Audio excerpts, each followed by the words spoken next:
வணக்கம். தாய்நாடு செய்திகளுடன் நான் நிரோஷன். மாகாண சபை தேர்தல் நடைபெறும் அல்லது நடைபெறாது என்று பேச்சுக்களை தாண்டி வடக்கு மாகாண சபை தொடர்பாகவே பலதரப்பட்ட ஊகங்கள் முக்கியத்துவம் பெற்று வருகின்றது. அந்த வகையில் வடக்கு மாகாண சபைக்கு யார் முதலமைச்சர் என்ற கேள்வி இன்று அரசியல் வட்டாரங்களிலும் மக்கள் மனதிலும் எழுந்துள்ள ஒரு முக்கியமான கேள்வியாக காணப்படுகின்றது. வடக்கை பிரதிநிதித்துவப்படுத்துகின்ற இலங்கை தமிழரசு கட்சி, தமிழ் தேசிய மக்கள் முன்னணி, ஜனநாயக தமிழ் தேசிய கூட்டமைப்பு, தமிழ் மக்கள் கூட்டணி மற்றும் அர்ஜுனா தலைமையிலான அணி போன்றன இப்போது வரை இம்முறை களமிறங்க உள்ளதாக தகவல். அந்த வகையிலே தமிழரசு கட்சி மிக தெளிவாக வடக்கு மாகாண சபை முதலமைச்சர் வேட்பாளர் தொடர்பாக அறிவிப்பொன்றை வெளியிட்டு விட்டது. அண்மைய நாட்களில் ஊடகங்களை சந்தித்திருந்த தமிழரசு கட்சியின் பதில் தலைவரும் வடக்கு மாகாண சபை அவைத் தலைவருமான CVK சிவஞானம், தமிழரசு கட்சியினுடைய மாகாண சபை முதலமைச்சர் வேட்பாளர் எங்கிருந்தும் இறக்குமதி செய்யப்பட மாட்டார் என்று திட்ட தெளிவாக அறிவித்து விட்டார்.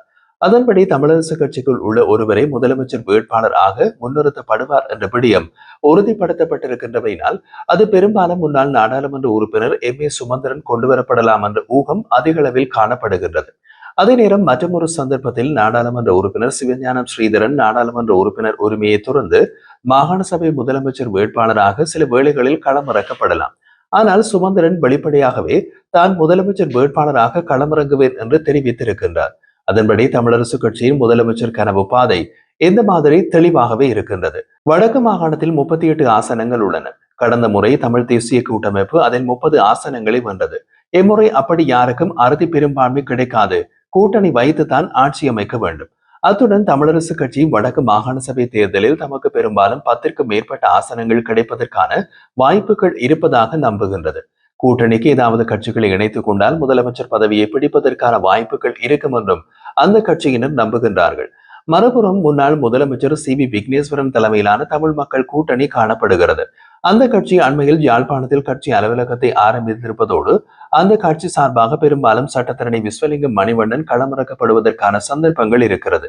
அவருக்கான குறிப்பிட்ட ஒரு வாக்கு வங்கி இருக்கும் நிலையில் அநேகமாக அந்த கட்சியில் 2 அல்லது 3 ஆசனங்களை பெறுவதற்கான வாய்ப்புகள் இருக்கலாம்.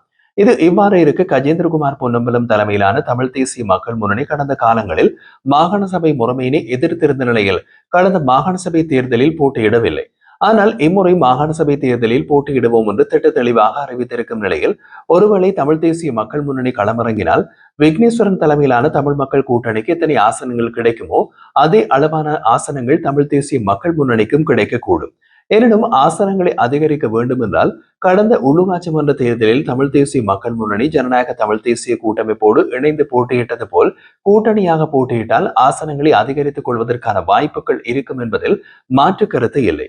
கஜேந்திரகுமார் பொன்னம்பலத்தை பொறுத்தவரை கடந்த நாடாளுமன்ற தேர்தலுக்கு முன்னர் இடம்பெற்ற தேர்தலில் செல்வராசா கஜேந்திரனும் தேசிய பட்டியல் மூலம் நாடாளுமன்ற உறுப்பினராக தெரிவு செய்யப்பட்டிருந்தார்.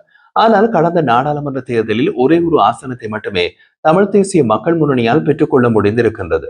அப்போது ஏனைய கட்சிகளோடு கொள்கை ரீதியான முரண்பாடுகளை கஜேந்திரகுமார் அணி கொண்டிருந்தது. தற்போது அந்த ஒரு ஆசனத்தின் காரணமாக அந்த ஆசனமும் எதிர்வரும் தேர்தல்களில் காணாமல் போய்விடும் என்று ஒரு பயம் இருந்திருக்கலாம். அதன்படியே உள்ளூராட்சி மன்ற தேர்தலில் ஈழமக்கள் ஜனநாயக கட்சியில் இருந்து வெளியேறியிருந்த முருகேச சந்திரகுமார் ஆகியோரையும் இணைத்துக் கொண்டு ஜனநாயக தமிழ் தேசிய கூட்டமைப்போடு கூட்டணி வைத்துக் கொண்டிருந்தது கஜேந்திரகுமார் பொன்னம்பலத்தின் தமிழ் தேசிய மக்கள் முன்னணி. அந்த வகையிலேயே புத்திசாலித்தனமாக இவர்கள் கூட்டணி அமைத்துக் கொண்டு மாகாண சபையில் களமிறங்கினால் இங்கே ஏனைய கட்சிகளுக்கு ஒரு சவாலாக விளங்குவதோடு ஆசனங்களில் கூடுதலானவற்றை பெற்றுக் கொள்வதற்கான வாய்ப்புகள் இருக்கிறது. இந்த நிலையில் இவர்கள் கூட்டணி அமைத்து போட்டியிட்டால் முதலமைச்சர் வேட்பாளர் யார் என்ற ஒரு கேள்வியும் குழப்பங்களும் இயல்பாகவே ஏற்படும். அதன் அடிப்படையில் ஒரு பொது வேட்பாளராக ஓய்வு பெற்றிருக்கும் முன்னாள் நீதிபதி இளஞ்செழியனை கொண்டு வருவதற்கான பேச்சுக்கள் அரசல் புரசலாக அடிபட்டு வருகிறது. பரிச்சயமான முகமாக இருக்கும் ஒருவரே பொது வேட்பாளர் விடயத்தில் பொருத்தமாக இருப்பார் என்ற ரீதியில் இளஞ்செழியனின் பெயர் பரவலாக அடிபடுகிறது.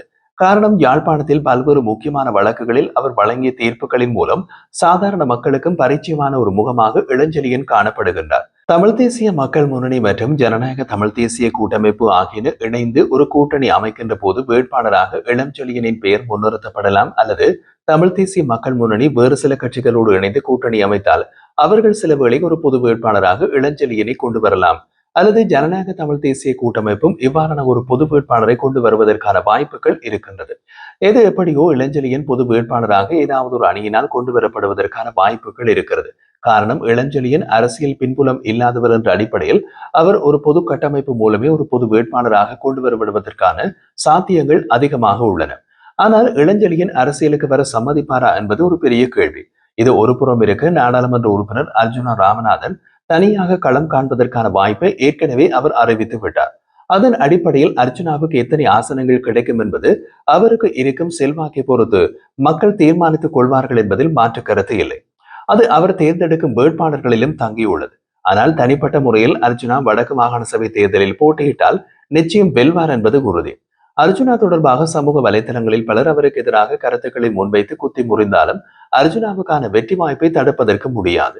எவ்வளவு தடைகள் வந்தாலும் அவர் அதை தாண்டி மக்களுக்கான அரசியலை முன்னெடுத்துச் செல்வதோடு மக்கள் அரசியலை படிக்க வேண்டும் என்ற ரீதியில் எளிமையாக சில விடயங்களையும் அரசியலையும் விளங்கப்படுத்திக் கொண்டிருக்கும் அவருடைய அந்த சிந்தனை சாதாரண மக்களால் விரும்பப்படுகிறது.